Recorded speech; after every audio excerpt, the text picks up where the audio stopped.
우리 성경에서 누구 제일 좋아해요? 할렐루야. 네, 노아랍니다. 네. 제가 시킨 건 아니고 짠 거 아니라는 거 내가 분명하게 말씀드립니다. 성경에. 네, 또. 네, 첫째가 아니니까 둘째가. 자, 뒤에. 이쯤 되면 노아 한마디 하지 그냥. 고민하지 말고. 누구? 솔로몬. 오케이. 좋아. 우리 솔로몬 나중에 우리 공부할 때 시험에 같이 와서 공부하자. 이렇게 성경에 좋은 왜 성경 공부하자는데 아야. 너무 좋았어요. 너무 좋아서 그러지?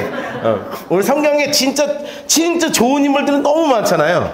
근데 물론 이제 제가 노아라는 대답이 안 나올 줄 알고 원고를 준비했는데 노아라는 대답이 먼저 나와서 어쨌든 노아가 제일 훌륭하죠.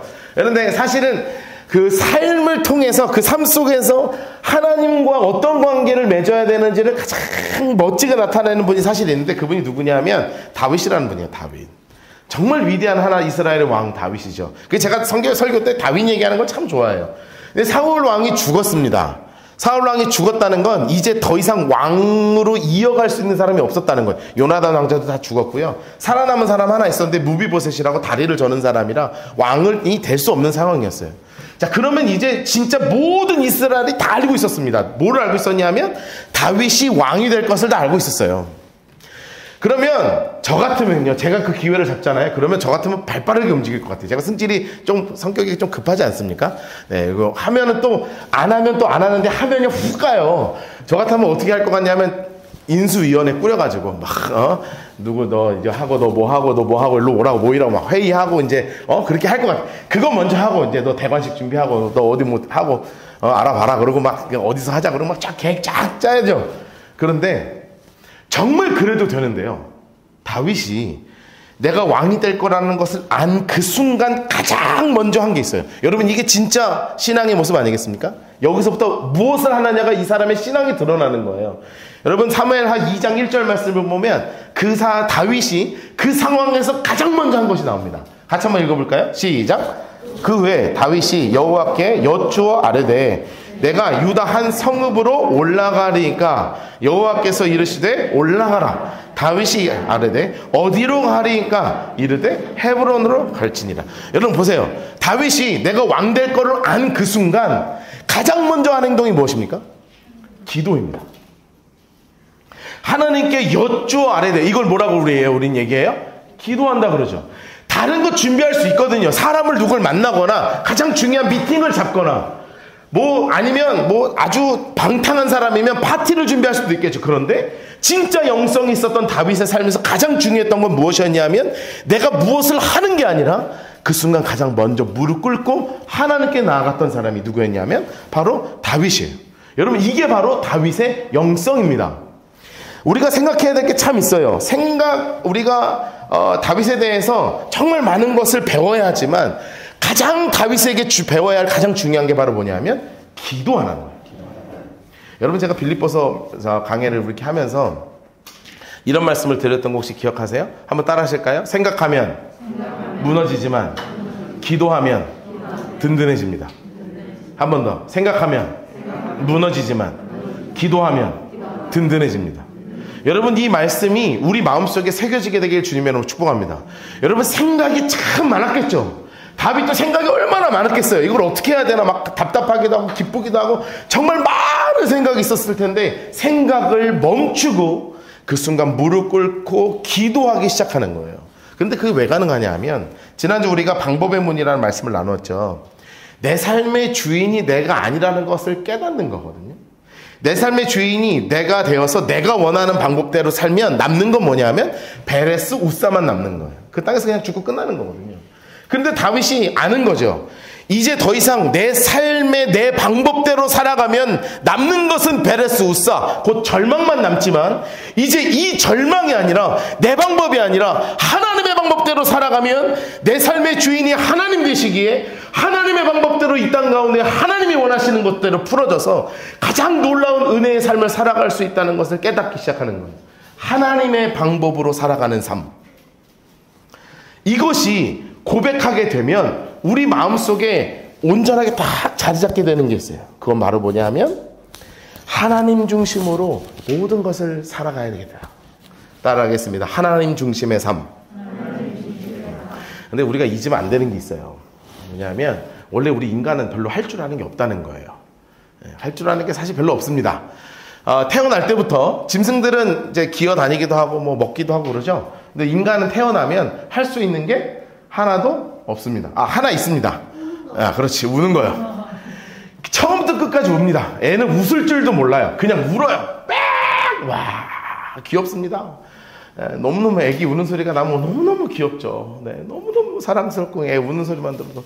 그런데 그게 이제 밤 늦은 시간부터 울기 시작하면 이제 거진 이제 가는 거죠. 너가 사냐, 내가 죽냐, 내가 죽냐, 너가 사냐. 이제 뭐 너무너무 괴로운 순간이에요. 근데 왜냐하면 할 줄 아는 게 뭐밖에 없냐면 우는 거밖에 없어요. 그리고 이제 먹는 거 하고 이게밖에 할 줄 아는 게 그거밖에 없습니다. 자고 먹고 자고 싸고 뭐 할 게 하나 없죠. 뭐 먹고 자고 싸고 울고. 인간이요 태어나서 할 수 있는 게 이거밖에 없습니다. 진짜 이거밖에 없습니다. 그런데 이제 조금 나이가 먹잖아요. 이제 걸어 다니기 시작하고 지가 말도 조금 하기 시작하고 이제 자아가 조금 생기기 시작하면 다 내가 할 수 있는 것으로 바뀌죠. 좀 안 했으면 좋겠는데 혼자 세면대 올라가다가 엎어지고 물 틀다가 하루 종일 물 틀어놓고 지금 뭐 한다 그러고 울고 안 되면 승질 내고. 왜냐하면 내가 뭘 할 수 있다고 착각하거든요. 그게 극대화되는 시기가 어디냐면 초딩입니다.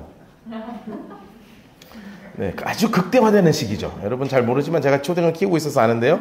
내가 할 수 있다는 착각의 최고로 극대화되는 시기입니다. 왜냐하면 다 할 수 있을 것처럼 느껴지거든요. 사실상 할 수 있는 건 몇 개 없지만 모든 게 새로운 도전으로 다 하면 될 것 같은 막 그런 아주 위대한 착각 속에 빠집니다. 우리 집 초딩들을 얘기하는 건 아니지만 하여튼 대부분의 이제 공통적으로 초딩들이 그렇습니다. 그러다가 한계점에 부딪히는 순간이 오기 시작하죠. 이제 중딩, 고딩 넘어가면 이게 삶이 이게 결코 호락호락하지 않구나. 결코 한동대학을 아무나 그렇게 가는 게 아니구나. 뭐 이런 이제 생각을 하기 시작합니다. 예전에는 뭐 포항에 있으면 당연히 가는데 뭐 이렇게 생각하는데 그게 아니라는 걸 인생에서 깨닫기 시작하죠. 그러다 우리 청년들이 되고 전공이 생기기 시작되면 지난주에 우리 청년들하고 이제 신방을 쭉 했거든요. 우리 같이 밥 먹고 하는데 청년들 진짜 얼마나 신앙이 좋은지 뭐라고 얘기하냐면 딱 철이 많이 들어가지고요. 이렇게 고백하는 거예요. 진짜 인생이 제 마음대로 되는 게 하나도 없어요. 맞아요. 제가 아주 좋은 책 하나 소개를 할 텐데 네, 이게 홍민기 목사님이라는 분이 계십니다. 네, 한국교회 아주 좋은 목사님이신데 그 목사님이 책을 내는데 책 제목 하나 기가 막히게 짜요. 뭐라고 써있냐면 내 마음대로 된 것이 하나도 없었다. 여러분 이 고백은 젊은이의 고백이 아니라요. 야곱이 나이를 많아서 한 고백이에요. 살아보니 인생을 살면서 되다 보니 다 내 마음대로 되는 줄 알다가 결국 인생을 살아보면 남는 결론은 뭐냐면 내 마음대로 된 것이 하나도 없다는 결론이 나오는 거예요. 여러분 그러면 내 마음대로 되는 게 없다는 것을 깨달으면 여러분 절망하고 살 겁니까? 포기! 어차피 내 인생 내 마음대로 안 되니 그냥 막 포기하고 살아요? 아니죠. 그때 우리 하나님께서 준비해 주신 문이 하나 있습니다. 그 문이 바로 무슨 문이냐면 기도의 문입니다. 빌립보서 4장 6절과 7절 말씀을 우리 함께 한 목소리 읽도록 하겠습니다. 시작.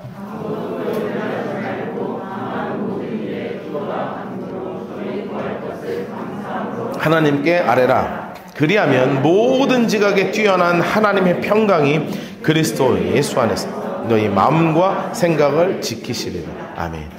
여러분 여기 앞에 지금 뭐라고 써있는 줄 아세요? 아무것도 염려하지 말래요. 여러분 이 얘기가 무슨 얘기입니까? 자꾸 생각하지 말라는 거예요. 생각에 자꾸 빠지지 말라는 거예요.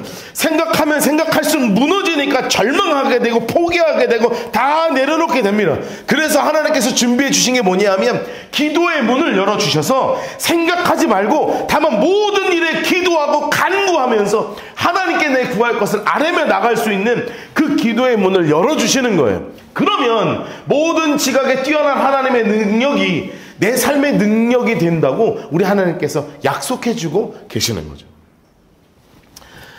이스라엘이라는 나라가 원래는 한 나라였어요. 이스라엘 나라가 원래 이제 한 나라였거든요.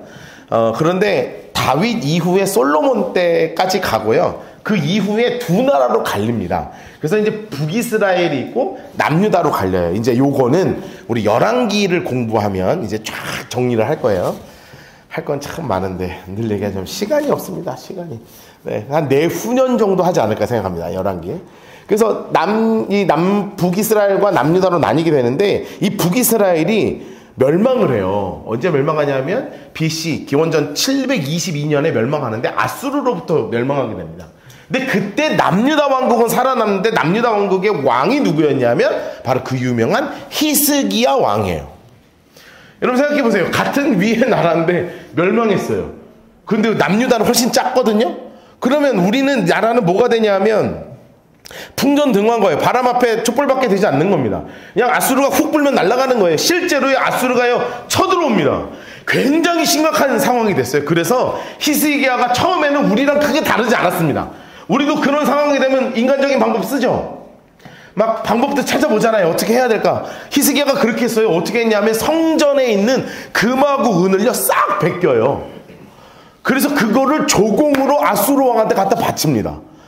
여러분 이거 좀 그렇잖아요. 아무리 그래도 우리가 아는 그 히스기야 왕은 정말 위대한 왕인데 이 왕이요 이 위기가 너무 당황스러우니까 줄 금이 없으니까 어디 금까지 베낀 거냐면 성전에 있는 금을 그 화려한 하나님께 드린 그 금을요 싹 뺏겨서 드려요. 그런데 우리가 안다시피 인간적인 방법을 써봐야 그 인간적인 방법에는 반드시 한계점이 찾아오잖아요. 아수르가 처음에는 그거밖에 몰라는 것 같았거든요. 근데 또다시 쳐들어오는 거예요. 어마어마한 협박 편지를 히스기야 앞에다가 보냈습니다. 여러분 그런데 이 히스기야가 이 엄청난 위기 앞에서 결단하고 연 문이 바로 기도의 문이었습니다. 열왕기하 19장 14절과 15절 말씀에 이렇게 써있죠. 제가 읽습니다. 히스기야가 사자의 손에서 편지를 받아보고 무엇을 하냐면 여호와의 성전에 올라가서 히스기야가 그 편지를 여호와 앞에 펴놓습니다. 그리고 기도합니다. 그 앞에 히스기야가 기도해요. 이르되 그룹들 위에 계신 이스라엘 하나님 여호와여 주는 천하만국 홀로 하나님이시라. 주께서 천지를 만드셨습니다. 여러분 확실하게 믿음으로 고백하시기를 주님의 이름으로 축복합니다. 전쟁은 하나님께서 하시는 걸로 믿습니다. 여러분 우리의 이 세상의 문제는 내가 해결하는 것이 아니라 내가 해결할 것 같은데 내가 은도 쓰고 금도 쓰고 방법 쓰면 될 것 같은데 내 방법으로 이겨지는 것이 아니라 하나님의 역사하심으로 하나님이 풀어주시면 전쟁은 하나님에게서부터 끝난다는 거예요. 그 믿음 가지고 더 무기 준비하지 않습니다. 더 많은 금을 준비하지 않습니다. 히스기야가 준비한 건 하나님 앞에 무릎 꿇고 나아가는 거예요. 그리고 이사야를 부릅니다. 우리 어떻게 해야 합니까? 같이 기도합시다. 그리고 이사야가 하나님께 나아가서 음성 받아 믿음으로 선포할 때 하나님이 우리가 상상하는 것 이상의 것으로 역사하기 시작하시는데 열왕기하 19장 35절 말씀 보면 기적과 같은 일이 벌어지죠. 같이 한번 읽을까요? 시작. 이 밤에 여호와의 사자가 나와서 아수르 진영에서 군사 18만 5천 명을 친지라. 아침에 일찍이 일어나 보니 다 송장이 되었더라. 여러분 우리는 이 성경을 읽으며 하나님이 정말 위대하십니다 이것을 느낄 수 있지만 히스기야의 신앙 고백을 우리는 반드시 보아야 되는 거죠. 그가 정말 중요한 그 삶의 순간에 열었던 것은 기도의 문이었던 거예요. 기도의 문을 열었더니 내 삶 속에서 역사하시는 그 하나님을 만나게 되고 그 만난 하나님이 내가 할 수 없는 놀라운 역사하심으로 그의 삶을 덮어주시고 갚아주신 거죠. 그러니 시편 33편 16절부터 19절까지 이 고백을 할 수밖에 없는 거예요. 많은 군대로 구원 얻은 왕이 없다. 용사가 힘이 세도 스스로 구원할 수 없다. 구원하는 데는 군마가 헛되고 군대가 많다 해도 능히 구할 수 없다. 여호와는 그를 경외하는 자 곧 그의 인자하심을 바라는 자를 살피사 그들의 영혼을 사망에서 건지시며 그들이 굶주릴 때에 그들을 살리시는도다. 여러분 이 고백이 우리 모두의 고백 되기를 주님으로 축복합니다. 여러분 돈이 많아서 구원하는 거 아니에요 우리를. 여러분 내 지위가 높아져서 내가 승진해서 내가 능력이 많아져서 내 지식이 많아서 세상 가운데 세상이 인정할 수 없는 것들이 절대로 나 스스로를 구원할 수 없다는 것. 내가 금수저여도 내가 흙수저여도 내가 어떤 삶을 살아왔어도 상관할 것 없이 우리 인생은 하나님께서 싸워주시는 그 전쟁 가운데 들어가야 승리하게 되는 줄로 믿습니다. 여러분, 근데 그 승리는 어디서부터 얻을 수 있냐? 우리가 기도의 문을 열 때, 기도의 문을 열 때, 그때 하나님이 역사하시는 것이죠. 여러분, 정말 우리 삶 가운데 이번 한 주 여러분의 삶에 기도의 문이 열리게 되기를 주님 이름으로 축복합니다. 기도합시다. 아침에 일어나서 작정하고 기도하시고, 자기 전에 기도하시고, 시간을 내어 성전에 나와서 기도합시다. 기도가 살립니다. 기도밖에 없습니다. 정말 기도밖에 없습니다. 정말로 기도밖에 없습니다. 그 문을 열 때 하나님이 역사하시기 때문에 그렇죠. 그래서 우리가 기도의 문을 열면 하나님께서 상황을 변화시켜 주시는 거예요. 그런데 오늘 본문의 말씀 보니까 상황을 변화시키는 것 정도가 아니더라고요. 더 큰 은혜가 남아있어요. 7절 말씀 같이 한번 읽어볼까요? 시작. 모든 지각에 뛰어난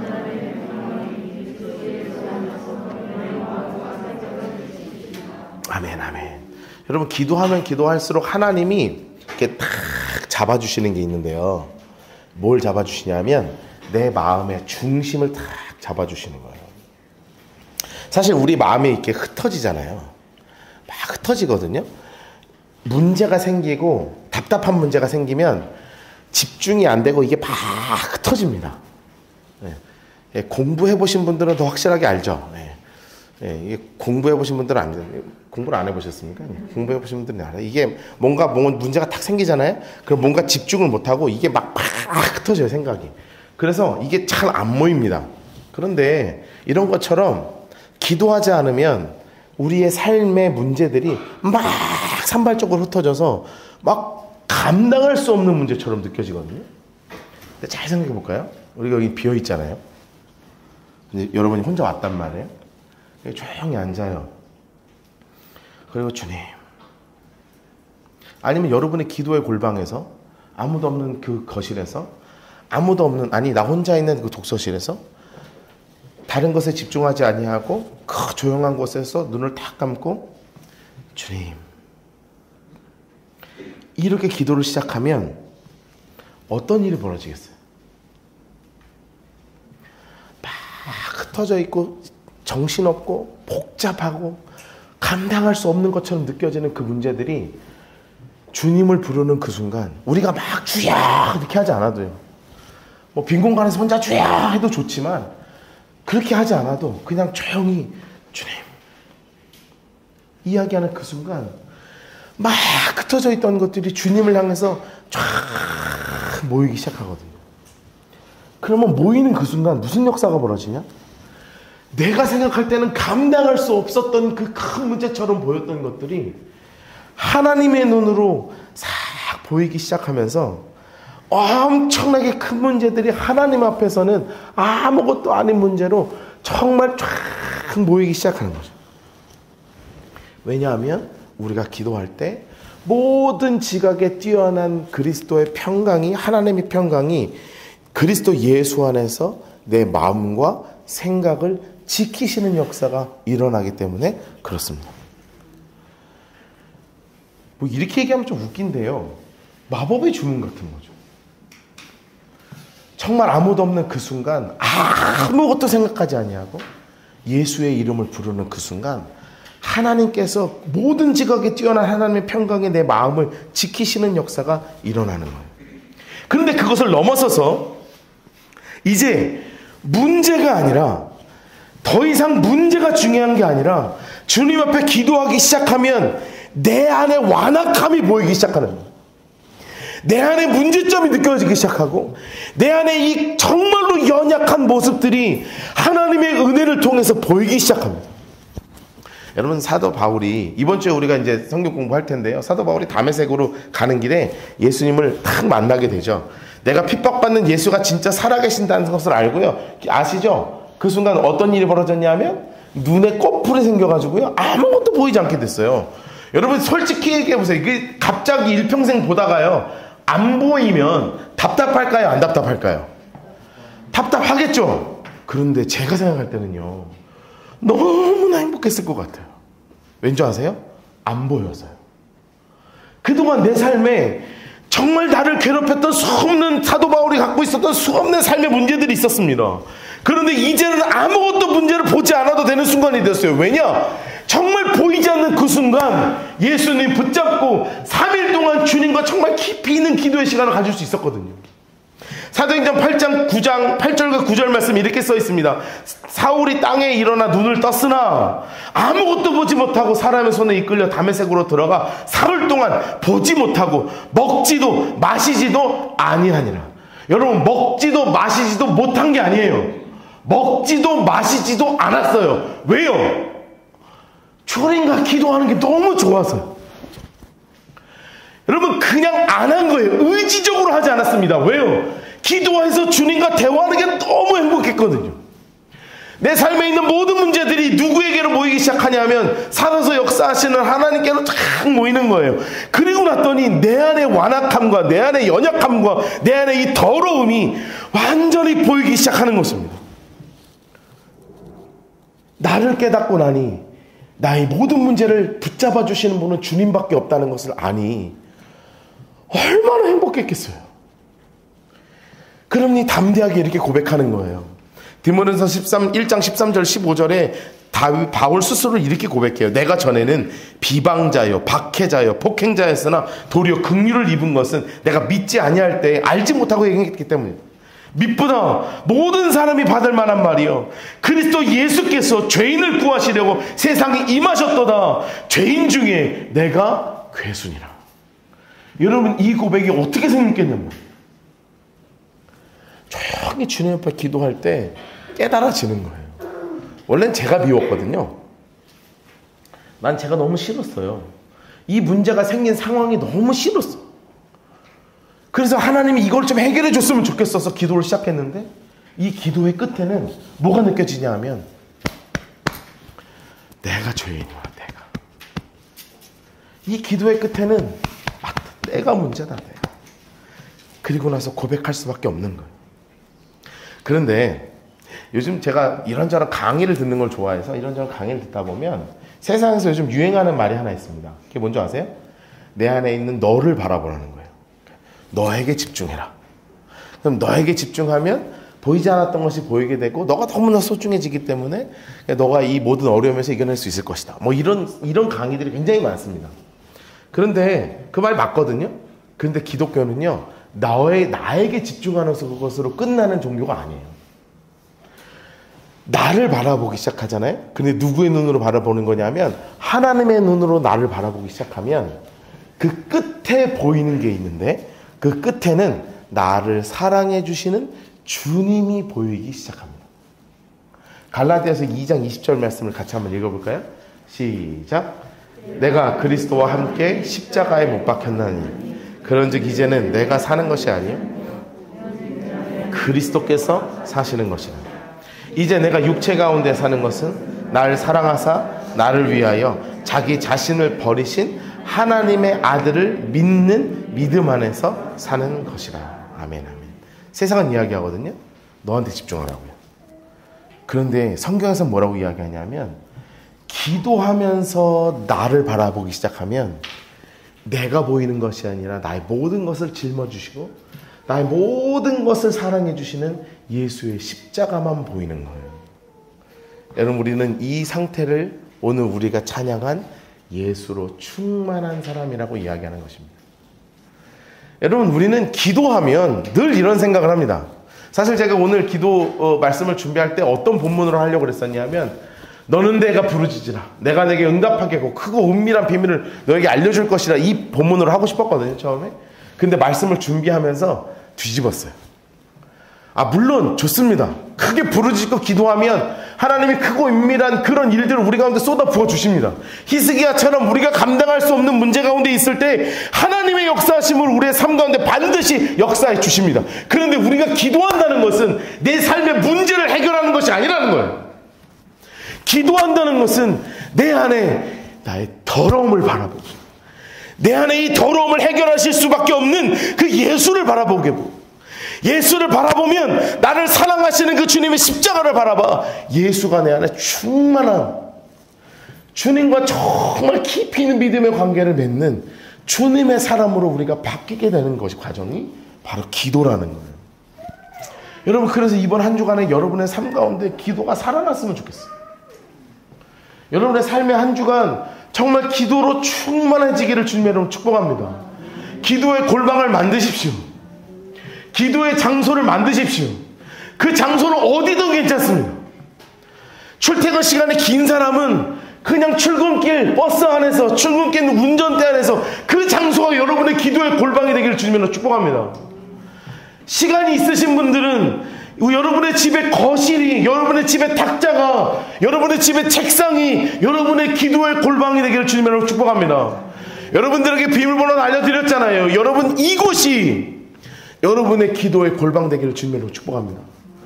그래서 이 기도의 문을 열어서 주님을 바라보시고 기도의 문을 열어 내 삶의 문제에 쌓여 사는 것이 아니라 내 삶을 충만히 채워주시는 예수로 충만한 삶을 살아가시기를 주님의 이름으로 축복합니다. 그러면 그 어떠한 문제 위에 역사하시는 하나님을 만나게 될 것이고 이미 승리하게 하시는 그 하나님 만나 이 땅 가운데 진짜 믿음의 승리를 누리게 될 줄로 믿습니다.